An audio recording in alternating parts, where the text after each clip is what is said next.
Good morning, everyone. Frank here again.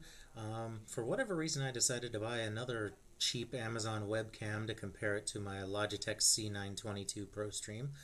Um, and hey, I think I actually found a winner this time. Um, you might remember in the last video I compared Nexigo webcam to the Logitech, and mostly favorable results. Not quite as good as the Logitech, but still pretty good. This webcam that I'm currently recording on is the Spedal 926H webcam. It's another 1080p 60 frames per second webcam with, autofocus and all of the bells and whistles you'd hope a webcam would have. Let me switch into my comparison screen here. So now we have the Logitech webcam right here. We have the Spedal webcam right here. And immediately, as you can see, the Spedal webcam has a bit of a warmer image than the Logitech. These are not the default settings. The Logitech is mostly default. I did increase the brightness a little bit. The Spedal, I did have to do some tweaking with regard to saturation and white balance. Basically, the white balance, I had to dial it down all the way. Saturation, I had to dial it down a little. I had to do the same with the Nexigo webcam that I showed in the previous video.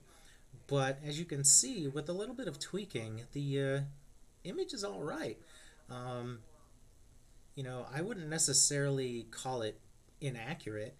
Um, Certainly the Logitech is displaying the more drab aspects of the room, and I would say maybe it's a little more realistic, but the warmer look of the Spedal webcam is pretty satisfying.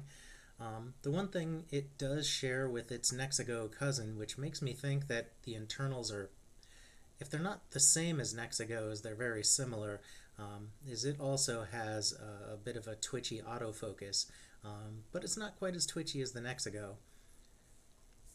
And so let's actually test that. So here's again the autofocus of the Logitech using a magic card, this time Kodama's Reach. And as you can see, the Logitech, once it really starts focusing on something, does a really good job. I mean, I'm 2 inches away, and that's perfectly clear. Um, and if I back it up to about 6 inches, 7 inches, it's also perfectly clear.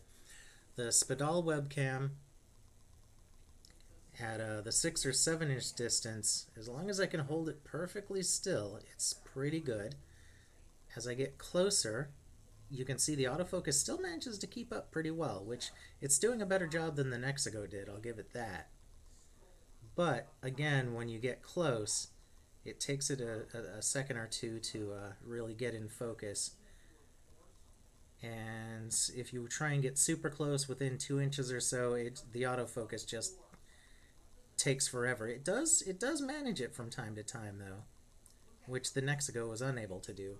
So in that regard, I I guess I'd have to say that the Spedal 1080p webcam, the 926H, is better than the Nexigo, which is pretty awesome considering it's $30 cheaper. Is it as good as the Logitech C922? Well, no, not necessarily. The Logitech, just right out of the box, has the better color balance and it's just better at focusing. But the Spedal, considering it's only $69 right now, that's a hell of a deal for a webcam that's close enough. And the whole focus thing, I mean, the autofocus is pretty decent. It does have its issues, but it's still pretty decent. And you can, if you want to, you can disable autofocus and manually zoom in, and I could get Kodama's Reach as close as I wanted to. In fact, I'm going to see if OBS will actually let me do that. It might not. Let me see if it'll let me pull up the settings on the fly. Sorry about the delay here. I have way too many windows open.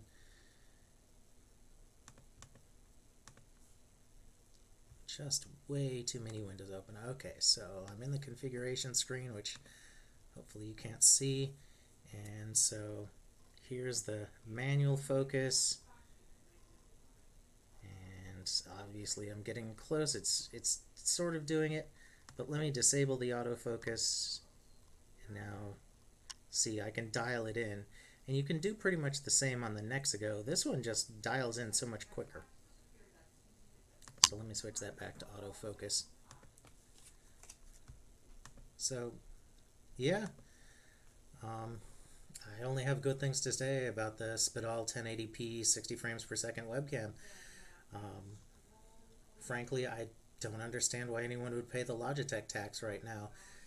This webcam is pretty darn decent, and if you're not going to be, shelling out $300, $400 for something that's, 4K or super awesome, then hey, why spend $200 when you can spend $69? So until next time, bye everybody.